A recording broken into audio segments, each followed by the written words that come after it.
Every Wednesday at 2 p.m., his heart rate spiked like he was running a marathon. But he wasn't at the gym. He was home. And guess who else was there? My sister. I thought she just came over to feed our cat. Turns out, she was feeding something else. And the proof was right on his wrist. If you've ever trusted someone blindly, only to discover they were the ones stabbing you in the back, this story is for you. Stick around, and if it hits close to home, don't forget to like, subscribe, and share your thoughts in the comments. It started with a beep, not from my phone, but from his smartwatch. I was working late in my home office, sipping cold coffee and wrestling with a client's cybersecurity breach, when I noticed his watch lighting up on the kitchen counter. A soft vibration. Then another. I wasn't trying to snoop, but something caught my eye. His heart rate was through the roof. 158 BPM. Then 162.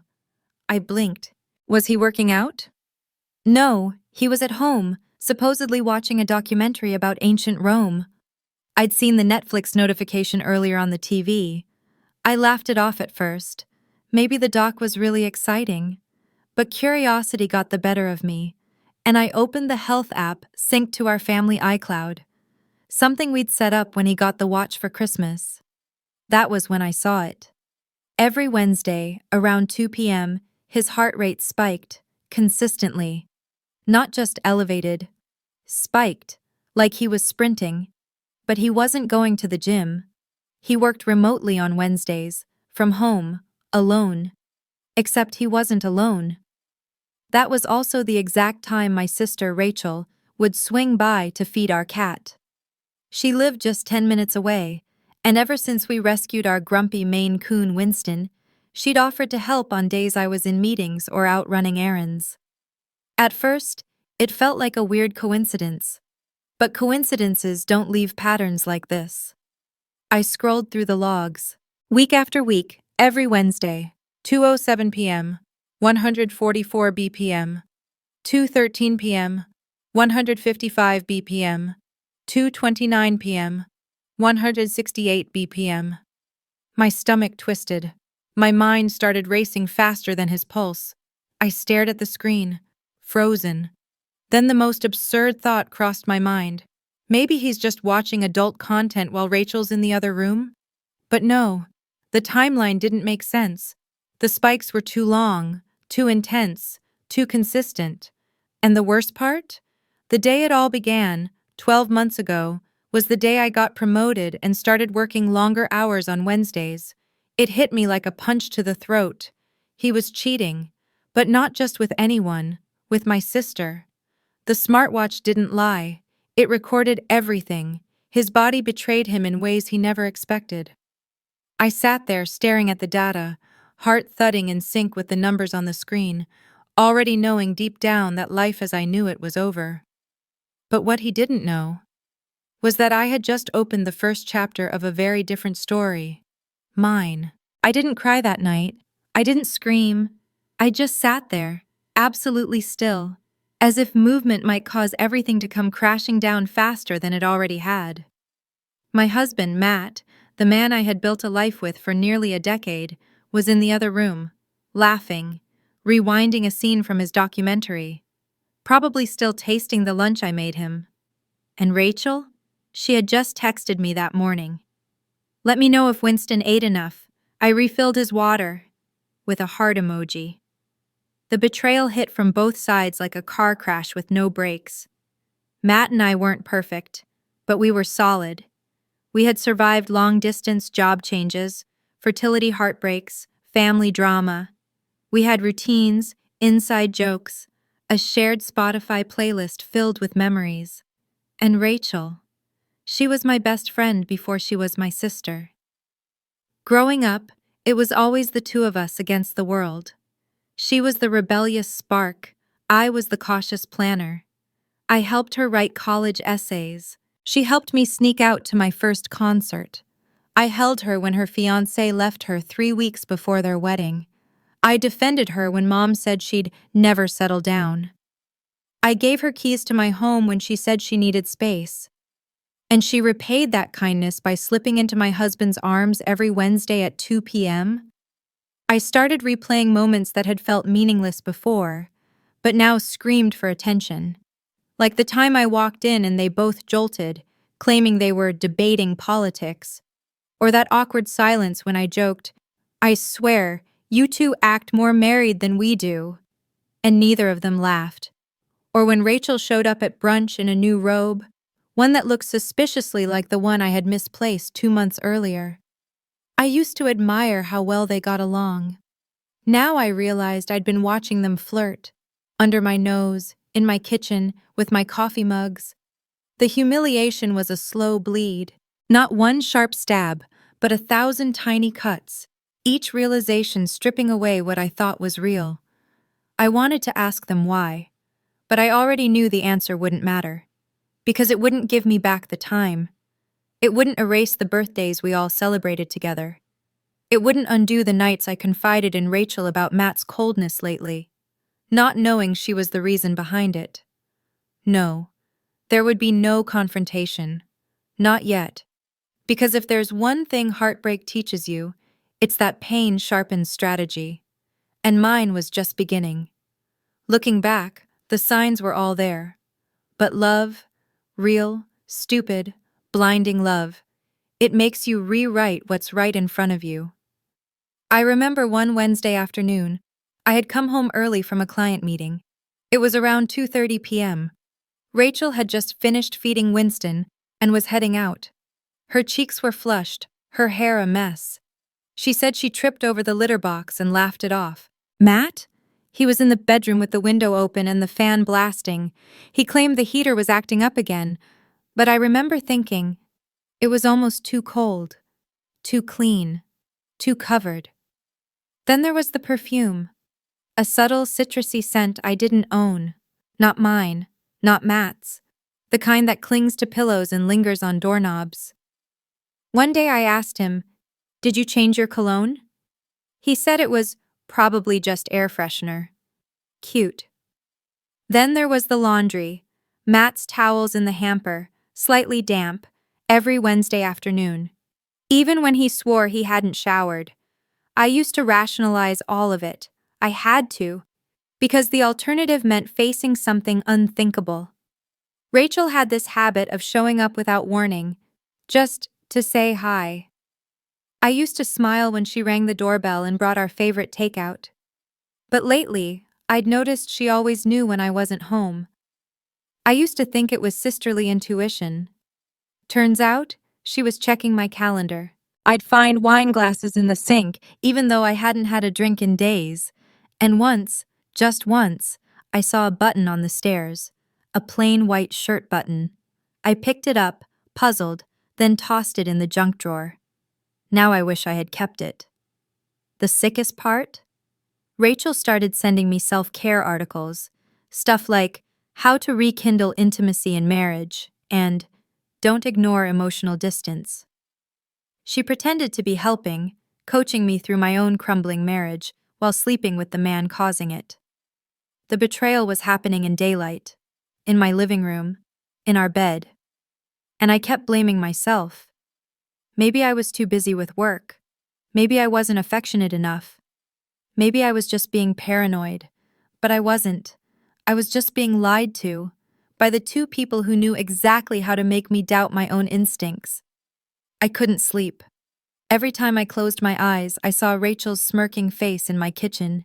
I saw Matt's hands that once held me like I was everything, gripping someone else's skin. The data from the smartwatch kept echoing in my mind, like a silent scream I couldn't silence. Every spike was like a dagger. Every timestamp, a betrayal with a receipt. But what crushed me most wasn't the affair. It was the slow, cruel unraveling of trust. I started second-guessing everything. Conversations, touches, smiles. I found myself watching them both, like a hawk, hyper-aware, overanalyzing every word, every glance. Were they exchanging a look across the dinner table? Did Rachel's laugh last just a second too long when Matt made a joke? I was cracking, and no one saw it. On the outside, I kept smiling, hosting brunches, sending work emails, letting Rachel borrow my coats. On the inside, I was drowning. I remember one night, I stood in front of the mirror and stared at myself for 20 straight minutes, not fixing my hair, not applying makeup, just staring. I didn't recognize the woman looking back. She looked hollow, like a ghost still pretending to live in a home that was no longer hers. The worst part? I wanted to confront them, 1,000 times.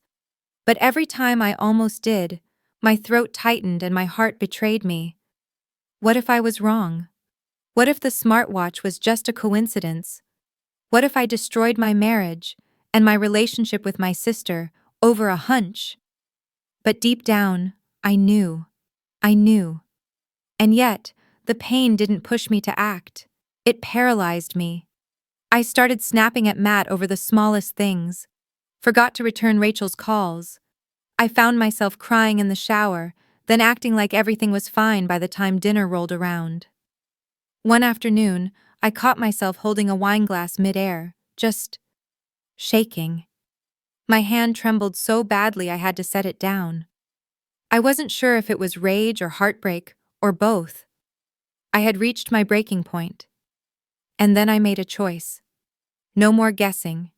No more spiraling. I needed proof. Cold, undeniable proof. Because if I was going to destroy them, I wanted to do it with clarity. I started with the smartwatch.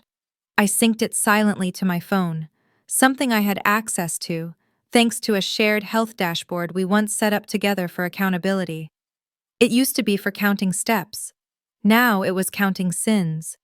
Every beat, every movement, every minute of his day, right there in my pocket. At first, I just monitored. I wanted to see if the pattern held, and it did. Wednesday, 2:11 p.m. Heart rate, 147. 2:18 p.m. Heart rate, 161. I didn't know whether to scream or throw up. Instead, I took notes. Then I cross-checked his Apple Calendar. Matt wasn't careful. He never was with tech. A few recurring events popped up. Solo focus work session. Deep work, do not disturb. Always blocked for 2 hours. Always on Wednesdays. Cute. I checked our Nest thermostat history. Rachel would always claim to stop by just for 5 minutes to feed Winston, but the temperature logs told a different story. The heat would rise, then drop, sometimes twice in a single hour, enough time for 2 bodies to move. It was disgusting how much data betrayal leaves behind, but I needed more, something visual, something real. So I bought 2 tiny motion cameras disguised as air fresheners. One went in the hallway, one in the corner of the guest bedroom, right across from our bedroom door. I felt like a criminal in my own home, but this was war. For 2 weeks, nothing. Just Rachel walking in, feeding Winston, chatting on the phone, harmless. I started questioning myself again. Maybe I was losing it. Until week 3, Wednesday. I checked the footage that night in my locked office, with the lights off and my hands shaking. There she was, Rachel, walking down the hallway. No cat food, no purse, just a tote bag. She disappears into our bedroom. 10 minutes later, Matt walks in, shirtless. Door closes. 26 minutes pass. Then the door opens. Rachel walks out, in my robe, the pink one with the silk lining. She kisses him on the cheek like they're playing house, like this was her home now. I paused the video and just stared. No tears, no screaming, just silence. The kind of silence that rewrites a person. They weren't just cheating, they were comfortable, casual, like this wasn't a secret, it was a routine. I had my proof, but I didn't feel victorious. I felt hollow, like I'd been holding my breath for a year, and only now realized I'd been suffocating. Still, this changed everything.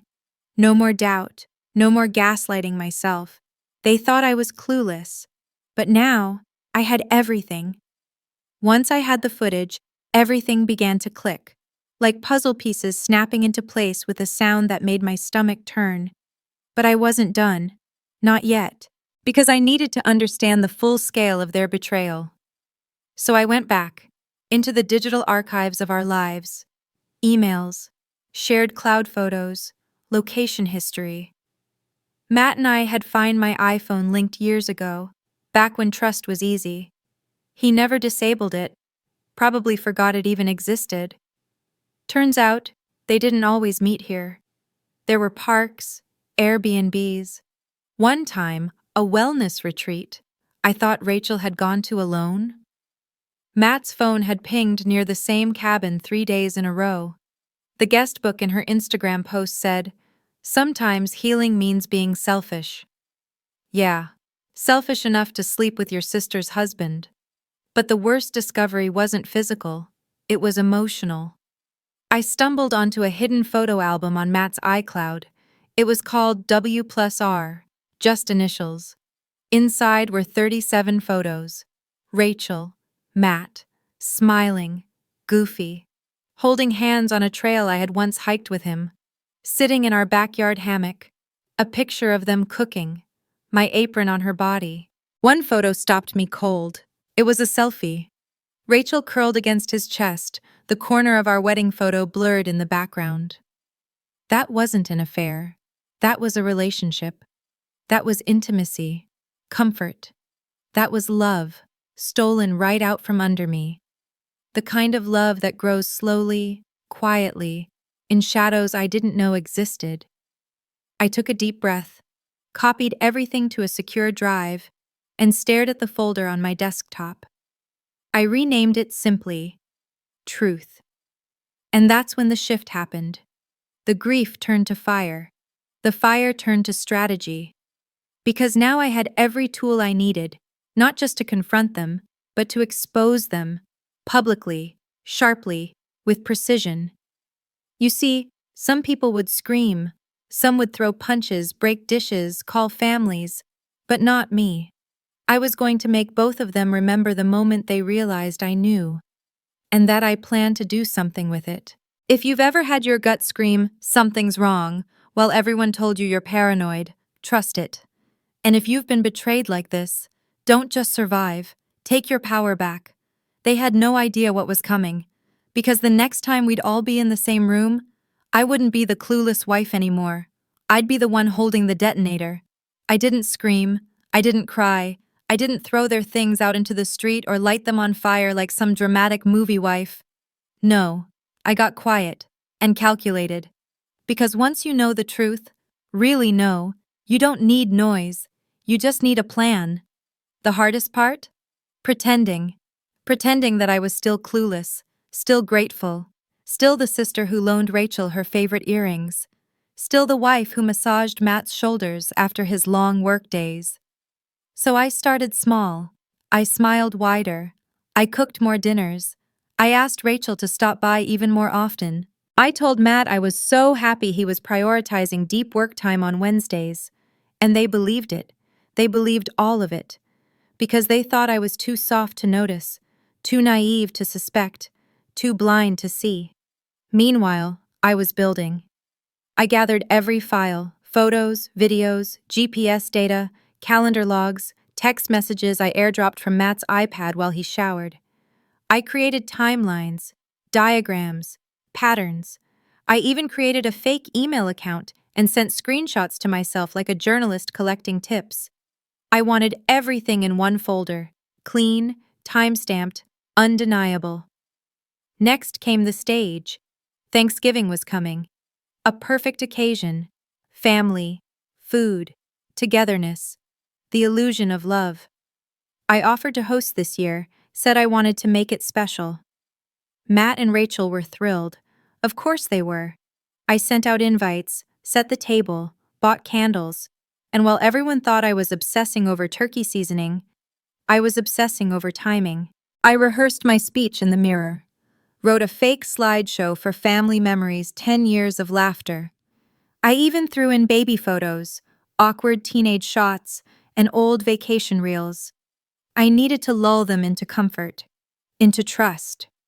Meanwhile, I ordered a tiny remote clicker, one that could queue up a different set of slides, stored on the same USB. The real presentation. The one with video stills, GPS maps, a time-stamped breakdown of every lie. My hands didn't shake anymore.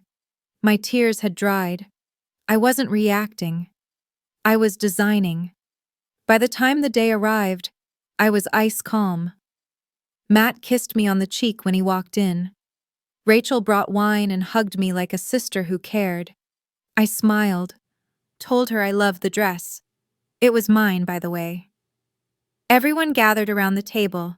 Toasts were made, stories were shared, and then I stood up. I made something, I said, holding the remote behind my back. Just a little tribute to family, for everything we've been through this year. Rachel clapped. Matt winked. They had no idea, because up until that moment, they still thought I didn't know. But I had known, for weeks, for months, maybe longer.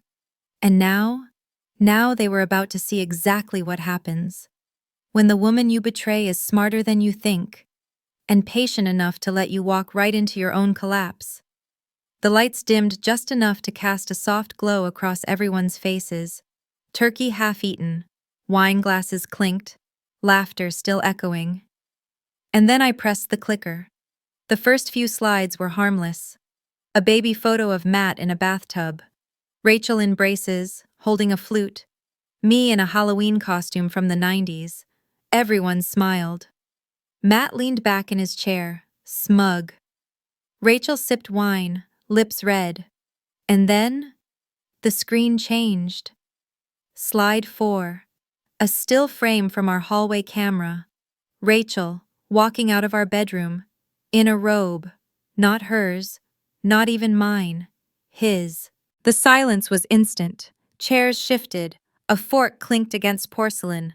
Someone cleared their throat. Matt frowned. "What's that?" I didn't answer. I clicked again. Slide 5. A calendar screenshot. Wednesdays, 2 p.m. His heart rate spikes. Her visits logged, overlaid, synced, identical. Rachel froze, her hand on the wine stem. "Emma," she started. I clicked again. Slide 6. GPS history. His phone and hers.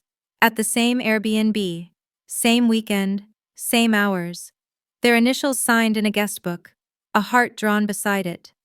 I turned slowly and looked at them. Matt's face had lost all color. Rachel looked like she wanted the earth to swallow her whole. "This," I said quietly, "is what betrayal looks like." Nobody spoke. I clicked again. Slide 7. A screenshot of their messages. Matt. "I wish I could wake up next to you every day." Rachel. "One day, when she's ready to move on." I turned back to the rest of the table. My parents, his parents, my cousin, my best friend. Every face a mixture of confusion, horror, and stunned disbelief. "I found out a month ago," I said, "and I've been documenting everything since." Matt opened his mouth. "Emma, please." I held up a hand. "No, you don't get to speak, not yet." Rachel whispered, "I didn't mean for this to happen." "Didn't mean?" I laughed, low and sharp. "You didn't mean to sleep with your sister's husband for over a year?" Matt stood up, his chair screeching. "Can we talk about this privately?" I stared at him, steady. "You lost the right to privacy when you brought this into my home, into my bed." The screen turned black. Silence returned, and for a moment, the entire room just breathed. Then I picked up the remote and dropped it into the mashed potatoes. Dead center. "I'll be moving out tomorrow," I said calmly. "You can both figure out who gets the bed now." I walked away, passed the turkey, stepped over spilled wine, left the slideshow on the screen, still paused on their lie. No yelling, no tears, just truth, raw and irrefutable. I reached the door, turned once more, and looked back. They were still frozen in their seats, like statues, unmoving, unforgiven. "Happy Thanksgiving," I said. And then I walked out. I didn't sleep that night, not because I was devastated, but because I was free. For the first time in years, I didn't have to second-guess a schedule, a scent, a silence. No more wondering why he pulled away after dinner. No more pretending my sister's hugs didn't linger too long. I booked a hotel the same night, threw some clothes into a bag, left my wedding ring on the bathroom sink. I didn't leave a note, didn't slam a door. I simply left. Matt texted me 4 times the next morning. "We need to talk. You blindsided me. I never meant to hurt you. Please." I didn't respond. Rachel tried too. "Emma, please don't throw away 30 years of sisterhood over a mistake." 30 years? I almost laughed. She threw it away the first time she walked into my bedroom while I was out of town. She burned it again every time she smiled in my face, knowing full well what she'd done. I met with a divorce attorney the following Monday. I showed him the files. He blinked twice and said, "You came prepared."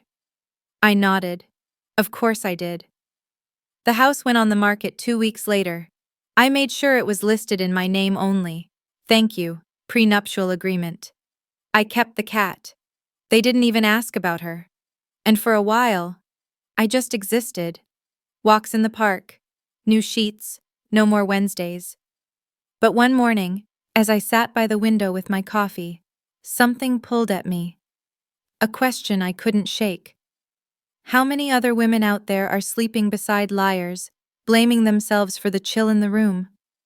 So I opened my laptop, created a new Medium account, anonymous, and I wrote how I found out my sister slept with my husband.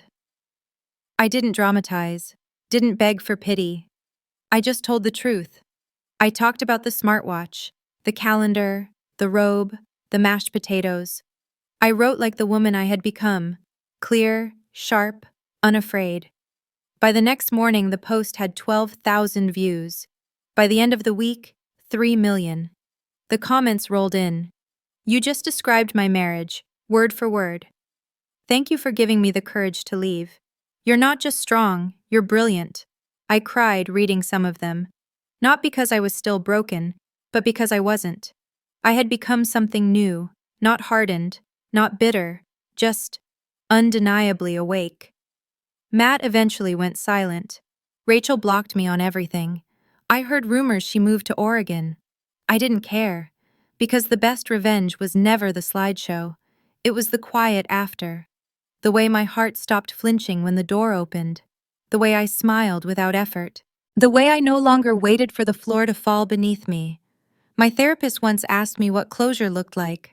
I told her it was a screen, a room full of people, and the moment 2 liars realized their lies didn't win. But now I think closure is this: peace. Real, earned peace. The kind that doesn't need anyone's permission. And if you ask me whether I regret exposing them so publicly, my answer is simple: not for a single second. Because sometimes, silence is survival. But the truth? The truth is liberation. If you've ever questioned your worth because someone betrayed you, remember this: their lies say nothing about you, but everything about them. Your silence isn't weakness. And your truth? That's your weapon. If this story hit you deep, share it. Someone out there needs the reminder: you're not crazy, you're not alone, and you will rise.